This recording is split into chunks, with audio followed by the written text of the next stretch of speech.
കോറിലേഷനെ measure ചെയ്യുന്നത് ഡയഗ്രാമറ്റിക്കലി ഏത് മെത്തേഡിലൂടെയാണ്? Scatter diagram അല്ലെ, സ്കാറ്റർ ഡയഗ്രാം രീതിയിലൂടെയാണ് നമ്മൾ കോറിലേഷൻ ഡയഗ്രാമറ്റിക്കലി മെഷർ ചെയ്യുന്നത്. സ്കാറ്റർ ഡയഗ്രാംസ് അനുസരിച്ച് 5 ടൈപ്പ് ആയിട്ടായിരിക്കും നമുക്ക് കോറിലേഷൻസ് കിട്ടുന്നത്. നമ്മൾ മെഷർ ചെയ്യുമ്പോൾ 5 ടൈപ്പ് ആയിട്ടായിരിക്കും ഗ്രാഫ് ഉണ്ടായിരിക്കുന്നത്. ഒന്ന് പോസിറ്റീവ് കോറിലേഷൻ. പോസിറ്റീവ് കോറിലേഷൻ എന്ന് പറഞ്ഞാൽ എന്താണ്? വേരിയബിൾസ് സെയിം ഡയറക്ഷനിൽ മൂവ് ചെയ്യുമ്പോൾ പോസിറ്റീവ് സ്ലോപ്പ് ആയിട്ടായിരിക്കും നമ്മുടെ ഗ്രാഫ് ഉണ്ടായിരിക്കുന്നത്. നോക്കിക്കേ, പോസിറ്റീവ് ആയിട്ടല്ല വന്നത്, ഒരു ലൈൻ ഉണ്ടായിരിക്കും, ആ ലൈന് ഏത് സൈഡ്സിലായിരിക്കും കോറിലേഷൻ ഡോട്ട്സ് വരുന്നത്. നെഗറ്റീവ് കോറിലേഷനോ നെഗറ്റീവ്ലി സ്ലോപ്ഡ് ആയിട്ടായിരിക്കും ഗ്രാഫ് ഉണ്ടാവുക, ആ ഒരു സ്ലോപ്പ് ലൈനിന്റെ ഏത് സൈഡ്സിലായിരിക്കും വരുന്നത്. അപ്പൊ നെഗറ്റീവ്ലി കോറിലേഷൻ ആകുമ്പോഴോ ഓപ്പോസിറ്റ് ഡയറക്ഷൻ ആണ്. ഒരാൾ ഇൻക്രീസ് ആകുമ്പോൾ, ഒരു വേരിയബിൾ ഇൻക്രീസ് ആകുമ്പോൾ മറ്റൊരു വേരിയബിൾ ഡിക്രീസ് ആകുന്നു എന്ന രീതിയിൽ വരുന്നു.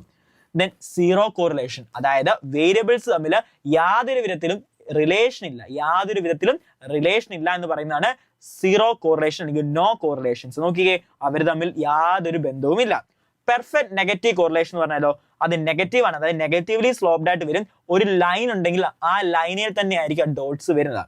പെർഫെക്റ്റ് പോസിറ്റീവ് കോറിലേഷനോ ഒരു പോസിറ്റീവ്ലി സ്ലോപ്ഡ് ആയിട്ടായിരിക്കും വരുന്നത്. ഒരു ലൈൻ ഉണ്ടെങ്കിൽ ആ ലൈനിൽ തന്നെ ആയിരിക്കും വരുന്നത്. ഓക്കെ, അപ്പം പെർഫെക്റ്റ്ലി കോറിലേഷനും പെർഫെക്റ്റ്ലി പോസിറ്റീവ് കോറിലേഷനും ഉണ്ട്, പെർഫെക്റ്റ്ലി നെഗറ്റീവ് കോറിലേഷനും ഉണ്ട്, നോ കോറിലേഷൻ ഉണ്ട്. ഗ്രാഫ് വരയ്ക്കാനായിട്ട് ചോദിക്കണം. 5 മാർക്കിന് 4 മാർക്കിനൊക്കെ ഗ്രാഫ് വരയ്ക്കാനായിട്ട് എപ്പോഴും ചോദിക്കുന്നതാണ്. അപ്പം ഈസി ആയിട്ട് മാർക്ക് സെക്യൂർ ചെയ്തൂടെ? അപ്പം എല്ലാവരും നന്നായിട്ട് പഠിക്കുക.